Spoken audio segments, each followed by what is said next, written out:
कल्पनाज cooking कॉर्नरमध्ये आपल्या सर्वांचं खूप खूप स्वागत। आज मी बनवणार आहे चॉकलेट मोदक। चॉकलेट मोदक कसे केले आहेत ते बघू दे। चॉकलेट मोदक बनवण्यासाठी मी इथे 4 ओरिओची बिस्किट पुडे घेतले आहेत। सर्व बिस्किट बाउलमध्ये काढून घ्यायचे आहेत। सर्व बिस्किट बाउलमध्ये काढल्यानंतर त्याचं क्रीम आपल्याला कढईला काढून घ्यायचं आहे। सर्व बिस्किटाचं याप्रमाणे क्रीम काढून घ्यायचं आहे। सर्व बिस्किटाची क्रीम काढून झाल्यानंतर आपल्याला सर्व बिस्किट मिक्सरमधून काढून घ्यायचे आहेत। बिस्किटाची एकदम बारीक पावडर करून घ्यायची आहे। बिस्किटाची पावडर तुम्ही चाळणीने सुद्धा चाळून घेऊ शकता। बिस्किटची चांगली पावडर झाली आहे, एकदम मऊ अशी।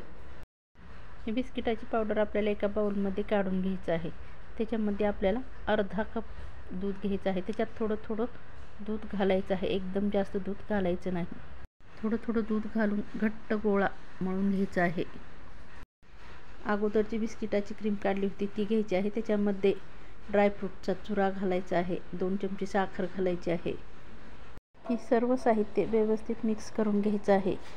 साखर ते व्यवस्थित मिसळली पाहिजे। हे स्टफिंग तयार झालं आहे। आता आपण ओरिओ बिस्किट जे मळून ठेवलं होतं त्याच्याकडे जाऊयात। पुन्हा एकदा व्यवस्थित मळून त्याचा गोळा बनवून घ्यायचा। इथे मोदकाचा साचा घेतला आहे, त्याला आपण तूप लावून घ्यायचं आहे। तूप व्यवस्थित लावायचं आहे चहूबाजूने। त्याच्यामध्ये आता आपण ते बिस्किटचं जे मिश्रण केलं होतं ते घालायचं आहे।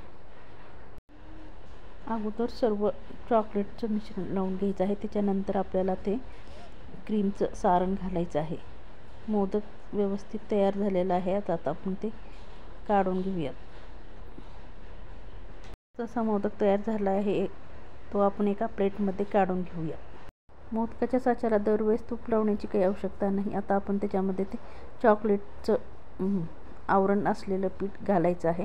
त्याच्यामध्ये क्रीमचं सारण घालायचं आहे आणि व्यवस्थित मोदक बंद करून घ्यायचं आहे। मस्त असा मोदक तयार झाला आहे। हे आपण प्लेटमध्ये काढून घेऊया। आता आपण थोडा वेगळा मोदक करणार आहोत।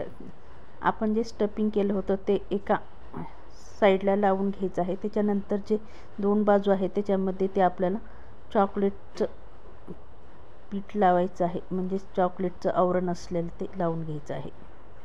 हा मोदक थोडा वेगळा दिसतो, पण दिसायला खूप छान दिसतो। हा सुद्धा मोदक व्यवस्थित तयार झाला आहे। आता आपण दुसरे मोदक करायला घेऊयात। याप्रमाणे सर्व मोदक करून तयार झालेले आहेत। आता आपण त्या उरलेल्या सारणाचा एक मोदक करणार आहोत।